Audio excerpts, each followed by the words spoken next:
Guys, good morning. At nandito na ulit tayo sa ating unloading point. So yun guys.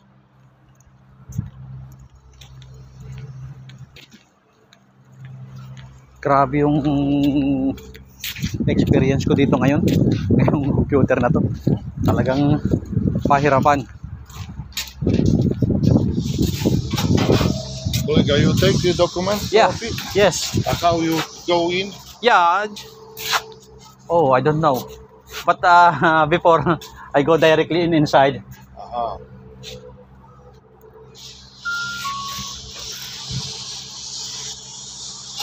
Yes. Okay, good. Yes. Okay. Bye-bye. Kasi kanina, nag-computer pa ako dito. Ang tagal. Ang daming pasikot-sikot. Tapos pagdating mo doon, magko-computer ka na naman bago ka magpa-unload. Napakarami guys. So ayan o.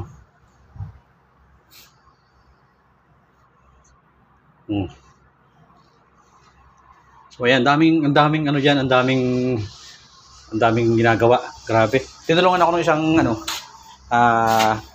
kuliga namin dito, yung isang driver. Nakita kong parang mayroong ang tagal kasing alam ko rin naman yung mga ibang proseso, kaya lang yung ibang mga nadideliveran ko, madali lang kasi yung proseso ng computer nila.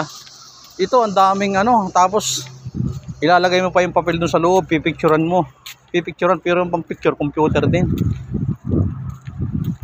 Talagang sabi ko nga hindi pa nga pala talaga, napakarami ko pa talagang hindi nalalaman ng mga deliveran dito. Sa bagay, malalaman ko yan. Sobrang lamig dito guys. Para ka naghihilamos ng yelo. Namumutla na yung mga kamay ko. Sobrang lamig. So yun guys, natapos ko nang maibigay yung aking document. Maghintay na lang daw ako ng text sa aking SMS para ako'y pumasok na sa loob. So ayan, dito na tayo.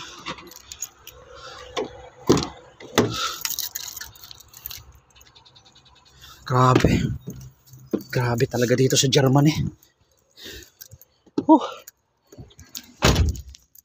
Ay.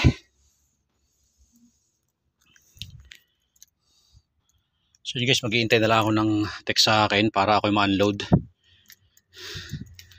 Talagang hirap pala ang dami ko pa palang hindi alam ng mga delivery na ganyan katindi yung mga gagawin. Ang hirap talaga kapag ikaw ay first time. Talagang kailangan mo talagang humingi ng tulong sa mga kuliga, sa mga kapwa driver. Talagang napakahirap nga. Lalo't ikaw ay baguhan. Talagang sinisipon ako sa lamig. Sobrang lamig. Wala pang yelo yan. So yun guys, maraming salamat sa inyong lahat. Thank you.